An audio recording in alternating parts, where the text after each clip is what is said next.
Story officially চ্যানেলে আপনাদের প্রত্যেককে স্বাগত। আমি আজকে মহাভারতের একটা কাহিনী বলছি। সেই মহাভারতের কাহিনী এখানে দু রকম একটা বিষয় আছে।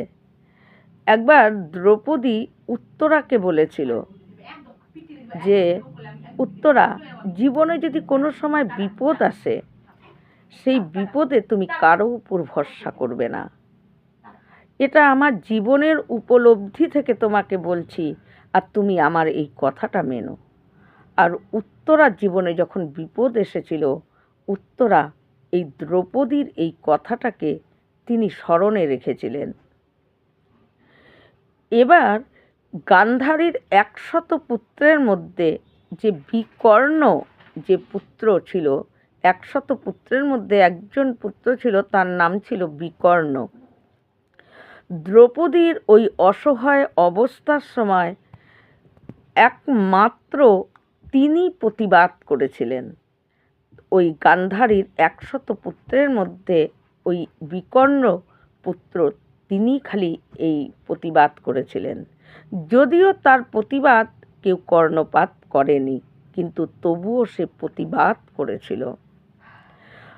আজকে দ্রৌপদীর এই তার নিজস্ব জীবনে ঘটে যাওয়ার থেকেই যে তিনি উত্তরাকে বলেছেন, আর যে জীবনে যদি বিপদ আসে তাহলে কারো উপর ভরসা করতে না, ভরসা যদি করতেই হয় একমাত্র শ্রীহরি ভগবানের উপরই ভরসা করা উচিত।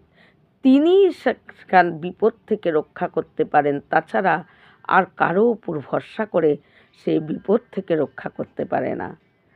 তাই দ্রৌপদীর এই মূল্যবান কথা আমাদের জীবনেও সেটাকে স্মরণে রাখা উচিত। মহাভারতের যখন নাকি দ্রৌপদী বিয়ে হয়ে এসেছে, সেই সময় ধৃতরাষ্ট্র বলে যে পঞ্চপাণ্ডবকে যে তোমরা ইন্দ্রপ্রস্থে গিয়ে রাজত্ব করো। ইন্দ্রপ্রস্থে তখন জনবসতি শূন্য, রাজত্ব করবে কার সঙ্গে? বন জঙ্গলের সঙ্গে রাজত্ব করবে। কিন্তু পঞ্চপাণ্ডবেরা ধৃতরাষ্ট্রের কথা মতো তারা ইন্দ্রপ্রস্থে চলে যায়। ইন্দ্রপ্রস্থে না আছে মানুষ, না জনবসতি, কোনো কিছু ছিল না, বন জঙ্গলে ঘেরা ছিল। কিন্তু সেই ইন্দ্রপ্রস্থ যখন ওই পঞ্চপাণ্ডবেরা যায়, তারা সেখানে আস্তে আস্তে তাদের সততা, তাদের নিষ্ঠা এবং তাদের কর্মশক্তির দ্বারায় তারা সেই ইন্দ্রপ্রস্থকে এত সুন্দর করে এবং অনেক জনবসতি হয়ে যায় সেই জায়গায়, এবং ধর্মরাজ যুধিষ্ঠির ইন্দ্রপ্রস্থের রাজা হয়ে বসেন এবং প্রত্যেকে সেই রাজাকে সম্মান এবং রাজাকে মেনে চলে। কারণ ধর্মরাজ যুধিষ্ঠির তিনি যা প্রজাদের মঙ্গলের জন্যই তিনি সব কিছু করতেন, এবং সেই জায়গা এত সুন্দর আস্তে আস্তে হয়ে যায়, বিরাট প্রাসাদ এবং প্রচুর ধন সম্পদ তারা নিজেদের সততার কর্মের দ্বারায় তারা সেখানে করে ফেলে। এতটা ধন সম্পদ হয়ে যায়, তারা কি করে? রাজসূয় যজ্ঞের আয়োজন করে, যে তারা বিরাট বড় রাজসূয় যজ্ঞের আয়োজন করে। ধর্মরাজ যুধিষ্ঠির পঞ্চপাণ্ডবেরা তাদের যোগ্যতার দ্বারায় সমস্ত ধন সম্পদ এতটা তাদের হয়ে যায়, তারা রাজসূয় যজ্ঞ করার আয়োজন করে। আর সেই যজ্ঞে বিভিন্ন যত দেশের রাজা আছে সবাইকে আমন্ত্রণ জানায় এবং কৌরবদেরকেও আমন্ত্রণ জানায়। যখন নাকি রাজসূয় যজ্ঞে এই আমন্ত্রণ পেয়ে সমস্ত দেশের রাজারা আসে, এবং কৌরবদের থেকে সমস্ত কৌরবেরা, দুর্যোধন, দুঃশাসন এবং শকুনি সবাই ওই রাজসূয় যজ্ঞে যায়। কিন্তু দুর্যোধন যখন দেখে পঞ্চপাণ্ডবদের এত ধন সম্পদ, তাদের রাজমহল দেখে দুর্যোধনের মাথা ঘুরে যায়, যে পঞ্চপাণ্ডবদের তাদের এত ধন সম্পদ তারা করে ফেলেছে, আর এত সুন্দর জনবসতি, প্রত্যেকে রাজাকে মানে, এই রকম করে তারা রাজত্ব সুখে, এত সুখে তারা আছে। কারণ ইন্দ্রপ্রস্থে কিন্তু নিজেদের সততা এবং কর্মর দ্বারায় তারা কিন্তু সেখানে খুব সুন্দরভাবেই ছিলেন। কিন্তু দুর্যোধন কারো ভালো তো তার দেখতে পায় না, কারণ দুর্যোধন হলো হিংসার প্রতীক। রাবণের যেরকম অহংকার ছিল, দুর্যোধন হলো হিংসা। হিংসার প্রতীকই হলো দুর্যোধন। তিনি কারো ভালো সহ্য করতে পারে না। তাই দুর্যোধন যখন সেই রাজসূয় যজ্ঞে যায়, পাণ্ডবদের প্রতি তার ভীষণ হিংসা হয়ে যায়, প্রচণ্ড হিংসা হয়ে যায় যে পাণ্ডবরা এত সুখে আছে, আর কি করে এদের ধন সম্পদ আমি নিব, কি করে এদের কোন ছল দ্বারায় এদের ধন সম্পত্তি সব কিছু আমি হরপ করে নেব, আর এরা আবার ভিখারি ভিখারি হয়ে থাক। তাই কী করে করা যাবে? রাজসূয় যজ্ঞ থেকে যখন কৌরবেরা সবাই ফিরে আসে, দুর্যোধন তারপরে আসার পর তার আর শান্তি পাচ্ছে না। সে শুধু চিন্তাই করে যাচ্ছে পাণ্ডবদের এই সম্পত্তি কি করে নেব। কারণ এই সম্পত্তির মধ্যে কিন্তু দুর্যোধনদের কোনো অধিকার ছিল না। এটা সম্পূর্ণ নিজেদের শক্তি বলে, সততার বলে তারা এটা করেছে। তারা একটা ঘন বন জঙ্গলের মধ্যে তাদেরকে রাজত্ব করার জন্য ধৃতরাষ্ট্র পাঠিয়েছে। কিন্তু তাদের ক্ষমতা বলে, তাদের শক্তি বলে, তাদের সততা বলে তারা সেটা সুন্দর করে ধন সম্পদ, জনবসতি সব কিছুতে তারা নিজেরা তৈরি করে তারা নিজেরা করে নেয়। তাই সেই সম্পত্তির মধ্যে দুর্যোধনের কিন্তু কোনো অধিকার নেই। কিন্তু দুর্যোধন তো কারো ভালো, কেউ ভালো থাকুক সেটা তো দুর্যোধন সহ্য করতে পারে না। তার হিংসার প্রতীকই হলো দুর্যোধন। তাই দুর্যোধন যখন তিনি কি করে তাদের ধন সম্পদ সমস্ত নিয়ে নেবে সেই চিন্তা করছে, তখন তার মামা শকুনি তাকে পরামর্শ দেয় যে পঞ্চ পাণ্ডবদেরকে বলো এখানে আসতে, আর এরা যখন এখানে আসবে তখন আমি একটা কপট পাশা খেলার আয়োজন করো, আর সেই পাশা খেলায় আমি হলো পাশা খেলবো, গুটি ফেলবো আমি। কারণ শকুনির বাবার অস্থি দিয়ে যে গুটি তৈরি করা হয়েছিল, আর সেই গুটি শকুনির কথা মতো চলতো, শকুনি যা বলবে তাই হতো। তাই শকুনি বলে যে তাই এইভাবে পাশা খেলায় তাদেরকে হারিয়ে দিয়ে তাহলে তুমি তাদের সব ধন সম্পদ নিয়ে নিতে পারবে। তখন দুর্যোধন তার মামার পরামর্শে, শকুনির পরামর্শে সেটাই করে। পাণ্ডবদেরকে বলে যে সেখানে আসতে। পাণ্ডবেরা তারা চলে আসে দ্রৌপদী সহকারে। কিন্তু তারপরে একটা পাশা খেলার আয়োজন করে, আর ধর্মরাজ যুধিষ্ঠিরকে সেই পাশা খেলার আমন্ত্রণ জানায়। ধর্মরাজ যুধিষ্ঠির তিনি একটা ভুল করে ফেলেছিলেন জীবনে, যেটা উদ্ধব গীতায় উদ্ধবের প্রশ্নে ভগবান শ্রীকৃষ্ণ উদ্ধবকে বলেছিল যে দুর্যোধন জীবনে নিজের উপর ভরসাটা বেশি করে ফেলেছিল। যখন পাশা খেলার আয়োজন করে তখন দুর্যোধন পাশা খেলতে জানতো না। তাই দুর্যোধন তখন বলে আমার হয়ে পাশা খেলবে শকুনি, আমার মামা শকুনি। কিন্তু ধর্মরাজ যুধিষ্ঠির তখন তিনি অনায়াসেই বলতে পারতেন যে আমার হয়ে পাশা খেলবে কৃষ্ণ। তাহলে এই পরিস্থিতি তাদের জীবনে আসতো না। কিন্তু ধর্মরাজ যুধিষ্ঠির এই জায়গাটাতে নিজের উপরে আত্মবিশ্বাসটা তিনি বেশি করে ফেলেছেন। যখন ভগবান তার সামনে, তিনি তার থেকেও নিজের উপর বিশ্বাসটা বেশি করেছেন, আর এটাই তার জীবনের একটা মস্ত বড় ভুল তিনি করে ফেলেছেন। যখন পাশা খেলায় প্রথমে পাশায় ওই ধর্মরাজ যুধিষ্ঠির প্রথমে হেরে যায়, তার ধন সম্পদ, ইন্দ্রপ্রস্থের যত ধন সম্পদ সমস্ত কিছু তাদের দিকে চলে আসে, কারণ যুধিষ্ঠির হেরে যায়। তারপর সে একে একে তার ভাইগুলোকে বাজিতে রাখে। একে একে ভীম, নকুল, সহদেব, অর্জুন প্রত্যেকে বাজিতে হেরে যায়। দুর্যোধন পাশা খেলায় হারে, আর তারাও হেরে যায়, দাসত্ব হয়ে যায়।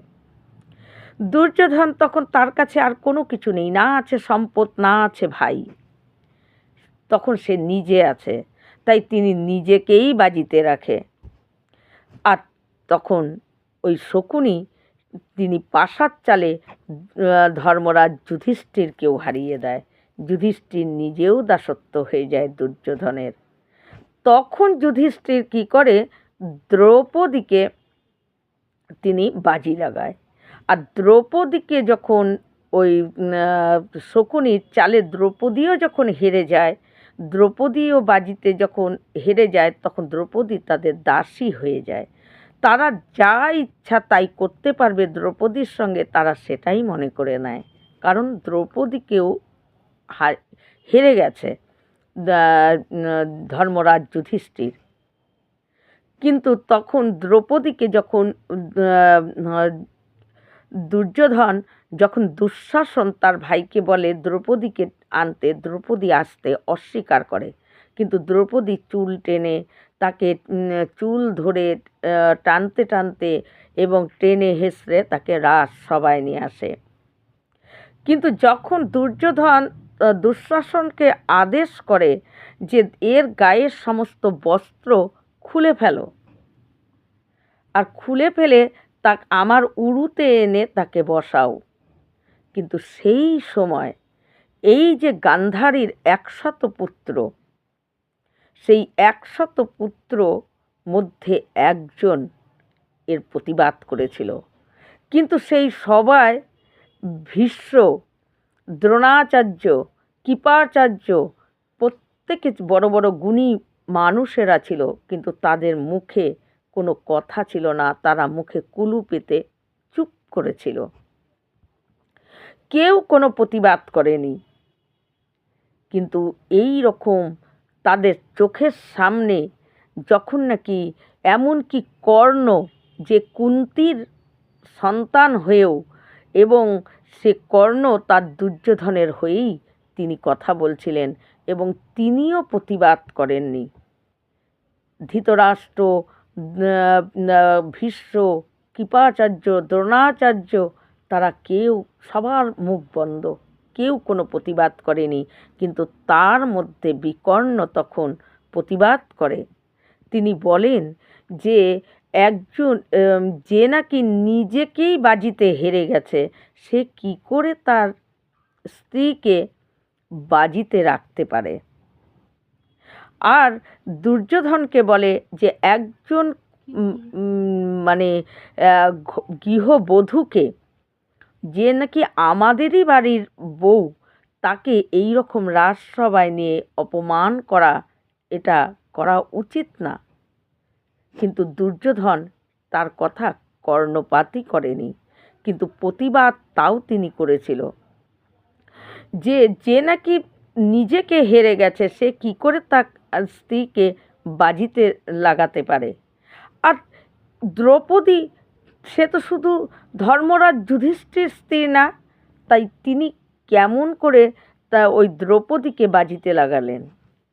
সে তো পঞ্চ পাণ্ডবের স্ত্রী, প্রত্যেকের দ্রৌপদীর উপর অধিকার আছে, তাই তিনি কোন হিসাবে একা দ্রৌপদীকে বাজিতে লাগালেন?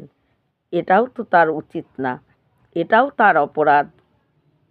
তাই একমাত্র বিকর্ণ সেই সময় অনেক রকমভাবে প্রতিবাদ করেছিল, কিন্তু বিকর্ণের প্রতিবাদ কারো কর্ণপাতই করেনি দুর্যোধন।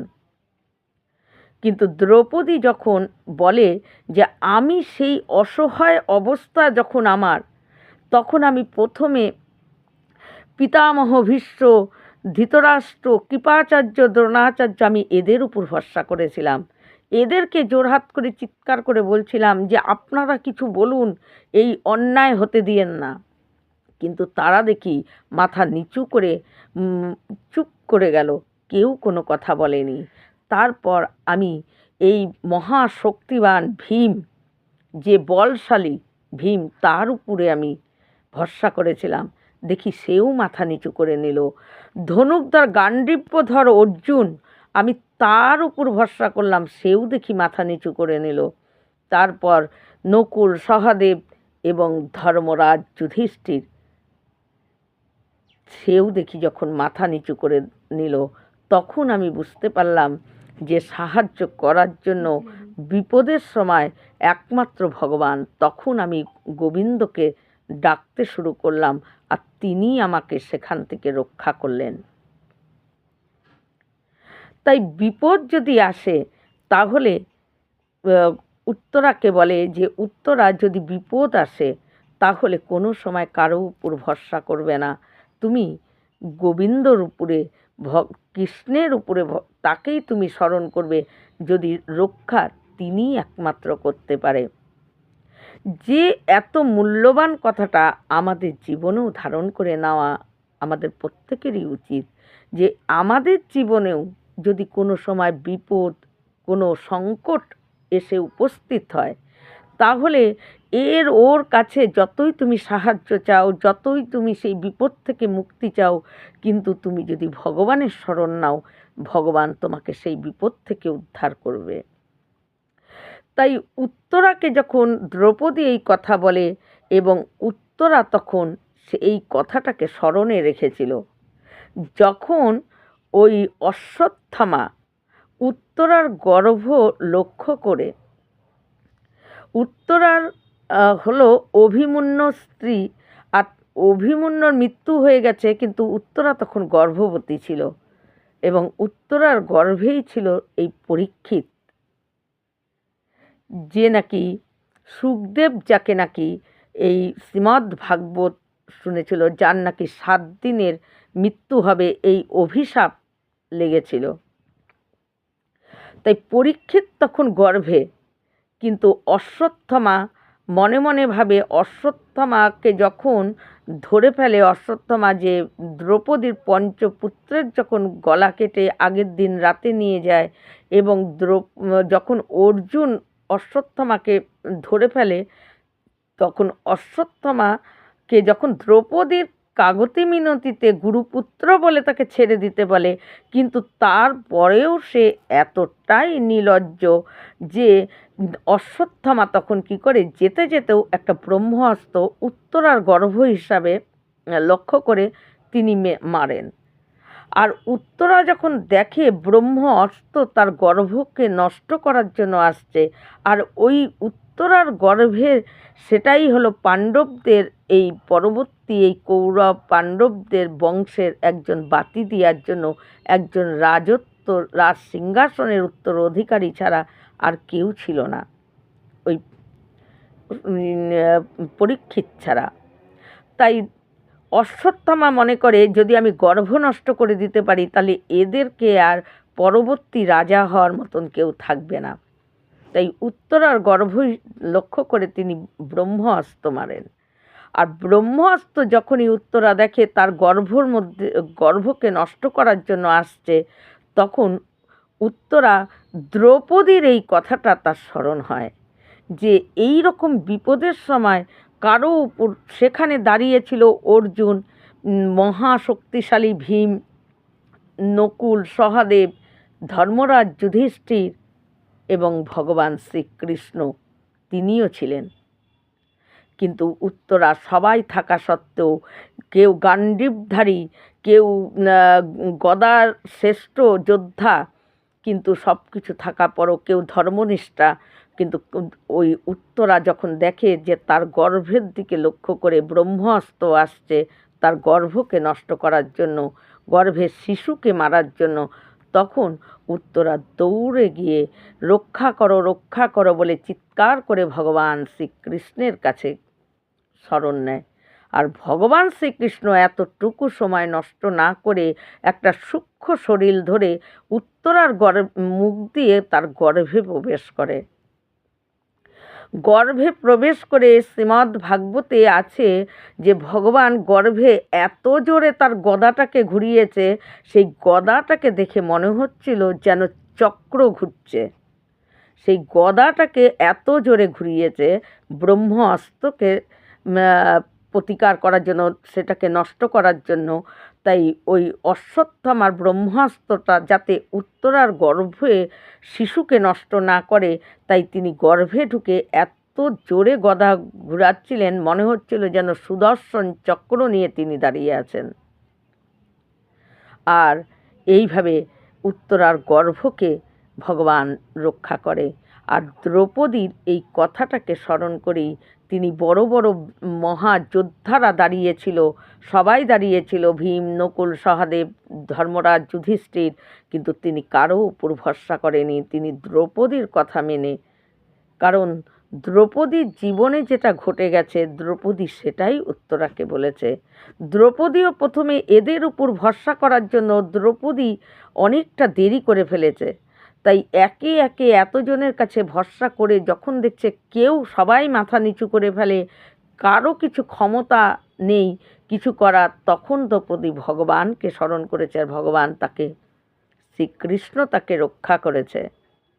তাই দ্রৌপদীর এই কথা মনে পড়ে সে উত্তরার জীবনে যখন এত বড় একটা মানে অবস্থা, যে ব্রহ্মাস্ত্র তার গর্ভকে নষ্ট করার জন্য আসছিল, তখন উত্তরা দ্রৌপদীর এই কথাটা তার স্মরণ হয় এবং সে ভগবানের চরণে পড়ে, ভগবান তাকে রক্ষা করে। তাই জীবনে বিপদে পড়লে, যে কারো উপর ভরসা করলেও ভগবানকে ভুললে সেই বিপদ থেকে রক্ষা পাওয়া যায় না। যতক্ষণ তাকে মানে কারো উপর ভরসা করব, ততক্ষণ যদি তার স্মরণ নেই, তাহলে সেই বিপদ থেকে রক্ষা খুব তাড়াতাড়ি পাওয়া যায়। অথচ আমরা কি করি, আমাদের বিপদ আসলে আমরা প্রথমে নিজেরা লড়তে চেষ্টা করি, বিপদ থেকে বেরানোর চেষ্টা করি, তার উপর এর উপর ভরসা করি, ওর উপর ভরসা করি, কিন্তু তারপরেও দেখি বিপদ কাটে না। তখন ভগবানের উপর যদি আমরা প্রথমেই ভরসা করি, তাহলে কিন্তু আমাদের বিপদ তাড়াতাড়ি কেটে যায় এবং ভগবান দৌড়ে এসে তাকে রক্ষা করে। তাই দ্রৌপদীর এই মূল্যবান কথাটা আমাদের জীবনেও স্মরণ রাখা উচিত, যেমন উত্তরা রেখেছিল। এই রকম ভিডিও পাওয়ার জন্য আমার চ্যানেলটিকে সাবস্ক্রাইব করবেন। নমস্কার।